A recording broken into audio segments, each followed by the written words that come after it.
In 1957, in a cave in northern Iraq, an archaeologist lifted a Neanderthal skeleton out of the ground and found a man who should not have been there. He was blind in one eye. His right arm was withered and ended above the wrist.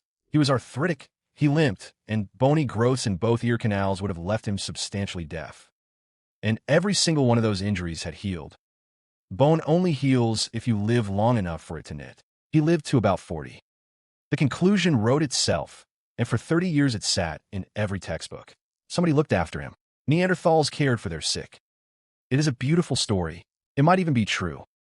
But in 1991, an anthropologist called Katherine Dettwyler took that story apart, and the field has never fully put it back together. Her objection was very simple, and it is the question this whole episode is about. How would you know? Not how would you guess. How would you prove from a bone that anybody was kind? Because a skeleton records what happened to a body. It does not record what anyone felt about it. What follows is how archaeology answered that, and the answer turned out to be stranger and better than the story it replaced. Start with what Dettwyler actually argued, because it is not cynicism. It is method. First problem: survival is not proof of care. Animals with terrible injuries survive in the wild all the time, with nobody nursing them. Primatologists in the field have recorded wild chimpanzees living for years with a paralyzed limb, a missing hand, or a foot lost to a wire snare. Japanese macaques on Awaji Island were born with badly deformed hands and feet and still fed themselves, climbed, and raised offspring. No macaque brought them dinner. They adapted. Second problem: a disability in one setting is not a disability in another. A one-armed man in a world where everybody digs roots with a stick may be more or less self-sufficient. We look at that Neanderthal and picture a helpless invalid because we are picturing him inside our lives instead of his. Third problem, and this is the sharp one: care can be miserable. Keeping somebody alive and treating them well are not the same thing. A person can be fed and kept and also resented, exploited, or feared. Bone cannot tell those apart. In the ethnographic record, all of it exists. Societies that nurse the disabled for decades, and societies that leave them behind. So a healed bone proves exactly one thing: somebody survived. It does not prove love, and it does not prove a group with a soul. That landed hard, because it took the most emotionally satisfying result in all of prehistory and stamped it not demonstrated. For a while, the safest thing to do was to stop making the claim at all. And then somebody worked out how to ask a better question. The way out came from a researcher named Tilley, working with the archaeologist Mark Oxenham. Her move was to give up entirely on the thing that cannot be measured and go after the thing that can. Stop asking whether anybody cared. Ask what would have had to be done. A person who cannot walk still has to be moved. A person who cannot chew properly still has to be fed, and fed differently from everybody else. A person lying still for years does not get pressure sores if somebody turns them. Every one of those is a task. Tasks take hours. Hours take people. That is not a feeling. That is a labor budget, and a labor budget leaves traces. Tilley built it into a formal procedure, published in 2011 and developed since, called the bioarchaeology of care. It runs in 4 stages, and it is deliberately, almost annoyingly slow. Stage 1. Describe the pathology and nothing but the pathology. What is physically wrong with this skeleton? Stage 2. Work out what that condition would actually have done to this person, in this place, at this time, given how these particular people lived. That is where most of the old arguments quietly died, because it forces you to understand the context before you're allowed to feel anything. Stage 3.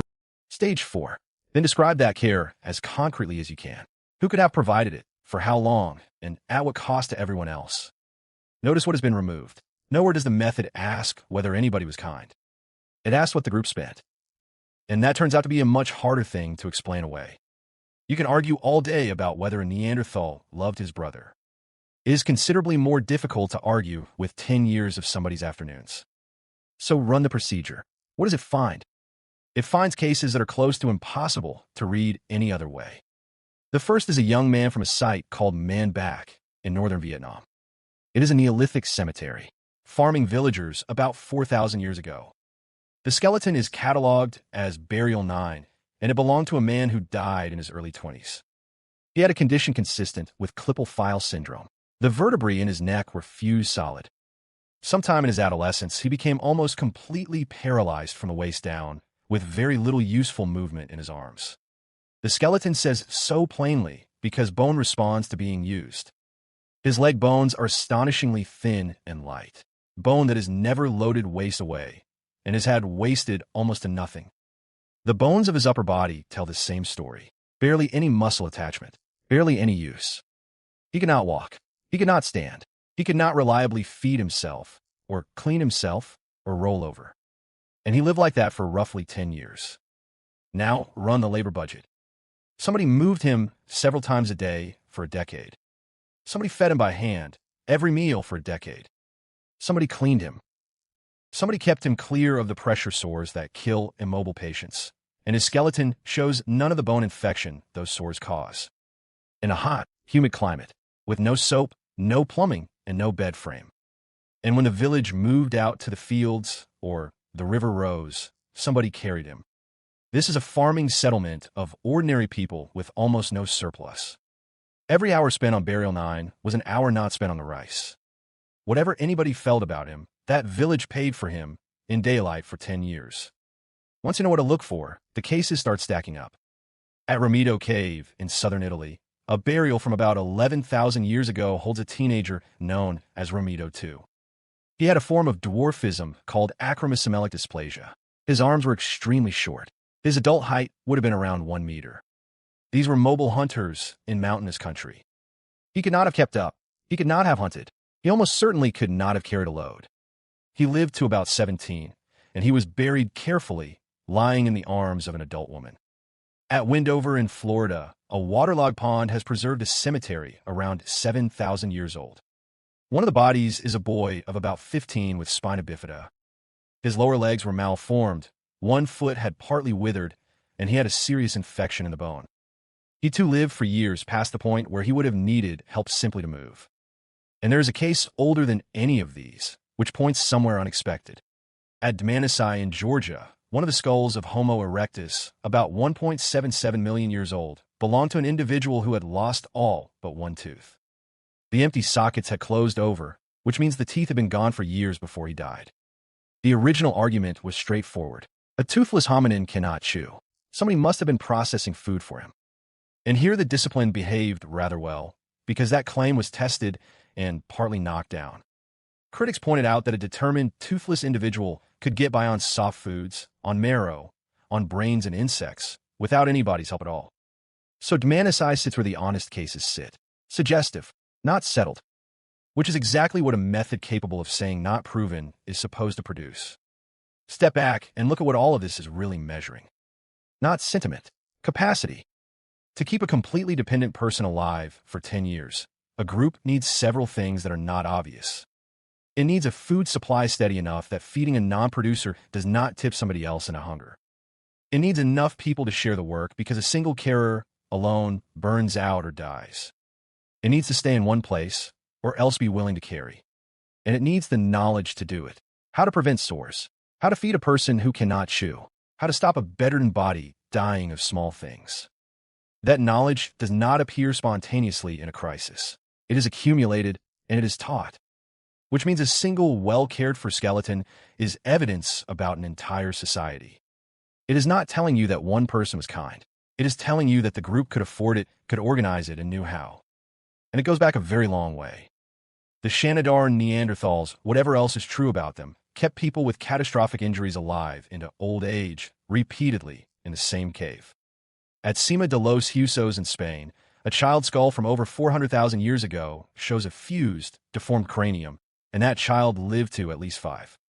And at La Chapelle-aux-Saints in France, the Neanderthal who gave the world the hunched caveman stereotype had lost most of his teeth and was badly arthritic. That one has been argued over for a century. None of these, on its own, proves anything at all about feelings. Together, they describe a species that had been paying this particular bill for a very long time before it wrote anything down. And there is one more consequence, which is easy to walk straight past. Every one of these people was, for years, a net cost.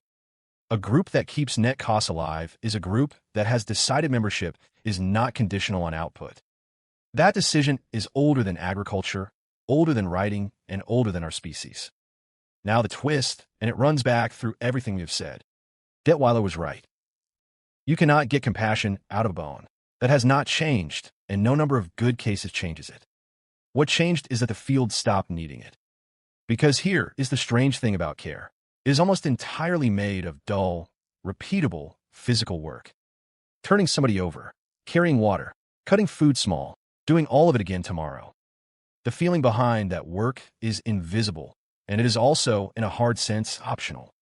A person turned over 4 times a day for 10 years is kept alive whether it was done out of love, duty, obligation, fear, or plain habit. And the astonishing thing is that this makes the evidence stronger, not weaker. Emotions leave no residue. Said Dmanisi. Archaeology cannot see that anybody loved Burial 9. It can see with considerable precision that for something like 3,600 days, somebody showed up. That is not a lesser finding.